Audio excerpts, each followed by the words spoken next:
Inilah Injil suci menurut Markus.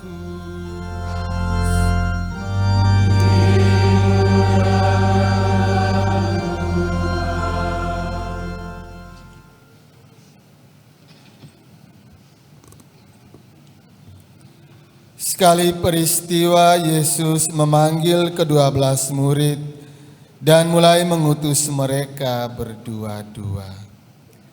Ia memberi mereka kuasa atas roh-roh jahat dan berpesan kepada mereka supaya jangan membawa apa-apa dalam perjalanan kecuali tongkat saja. Roti pun tidak boleh dibawa. Demikian pula kantong perbekalan dan uang dalam ikat pinggang. Mereka boleh memakai alas kaki, tetapi tidak boleh memakai 2 jubah.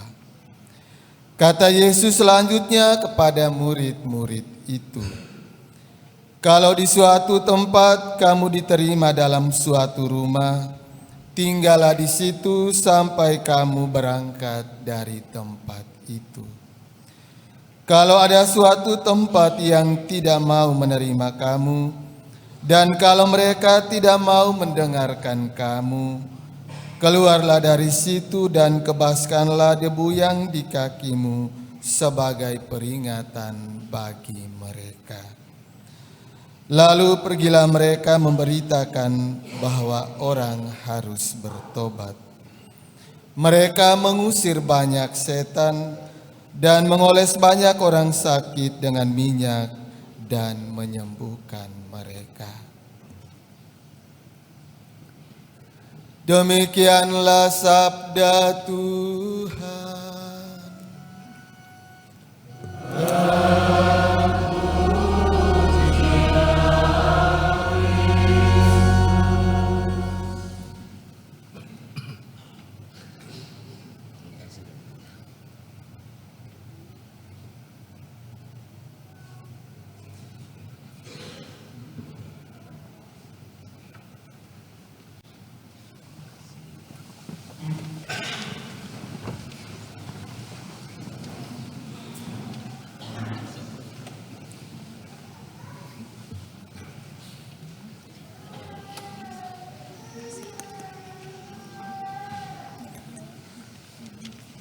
Para suster, frater, juga padan oma, bapak ibu, anak-anak, saudara-saudari, umat beriman yang dikasihi Tuhan.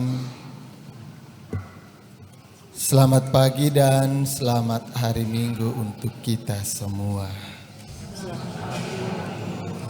Semua sehat ya? Kok tidak ada yang jawab ini? Kalau Bapak Ibu tadi mendengarkan dengan baik bagian akhir dari Injil tadi, apa yang muncul dalam pikiran Bapak Ibu? Para murid, para rasul mengoles orang-orang sakit dengan minyak dan kemudian mereka sembuh. Itu kalau dalam 7 sakramen, itu namanya sakramen apa? Ya, Gereja Katolik punya berapa sakramen? Tadi itu sakramen apa? Ya, hai. Sakramen pengurapan orang sakit atau perminyakan. Aduh, jangan-jangan semua belum krisma ini. Ingat itu, setelah para rasul mengolesi para pasien dengan minyak, mereka menjadi sembuh. Nah, seringkali kita takut kalau sakit mau diberi perminyakan.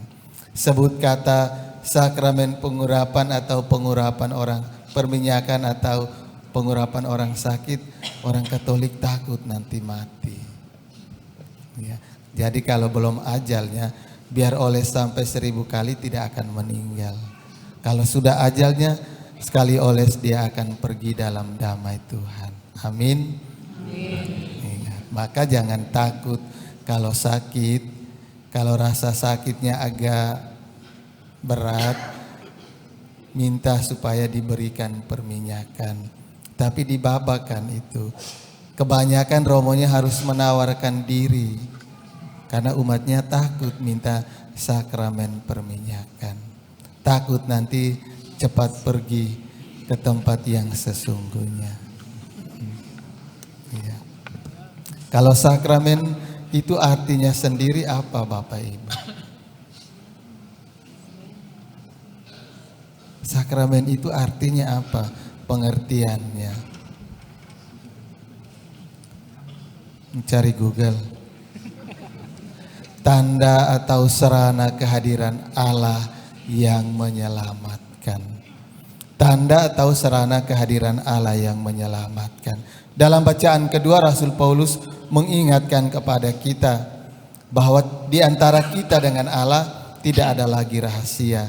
Karena semuanya sudah disampaikan Yesus kepada kita. Maka lewat ketiga bacaan suci hari ini yang mau ditekankan kepada kita, Tuhan mau supaya kita semua itu selamat. Amos ditolak tetapi dia tetap pergi mewartakan. Para rasul tadi kebanyakan di antara mereka mampu mewartakan kerajaan Allah, banyak orang sakit disembuhkan. Itu artinya Allah mau supaya di antara kita semua ini adalah selamat. Kenapa kita harus selamat? Karena kita adalah orang-orang pilihan Allah. Kita semua itu umat pilihan Allah dan Allah tidak menghendaki satu di antara kita pun tersesat atau binasa. Maka para rasul, para nabi, Yesus sendiri ditolak, tetapi mereka tidak putus asa untuk tetap mewartakan pertobatan kepada bangsa Israel dan kepada kita semua di zaman ini. Karena Allah mau supaya kita semua selamat. Dan satu kata menarik yang ditampilkan Rasul Paulus dalam bacaan kedua tadi, warisan.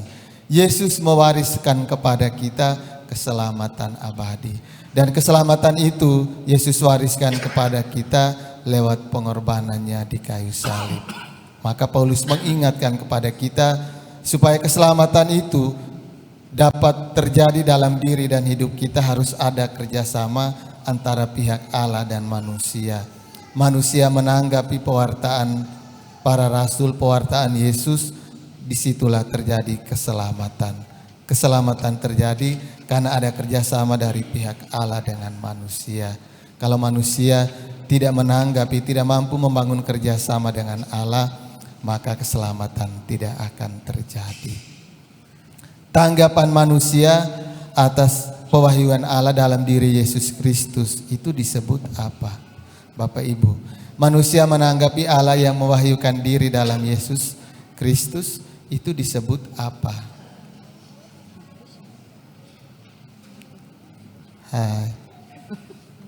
Manusia menanggapi Allah yang mewahyukan diri dalam Yesus Kristus disebut apa? Waduh.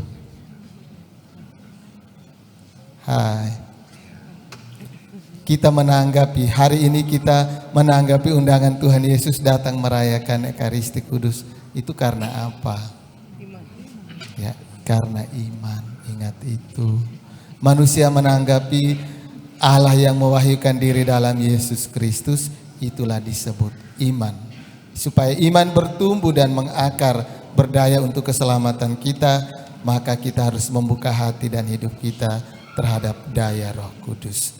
Semoga lewat ketiga bacaan suci hari ini kita diingatkan dan disadarkan untuk mampu membangun kerjasama dengan Allah, menghadirkan Allah dan kerajaannya di atas muka bumi ini.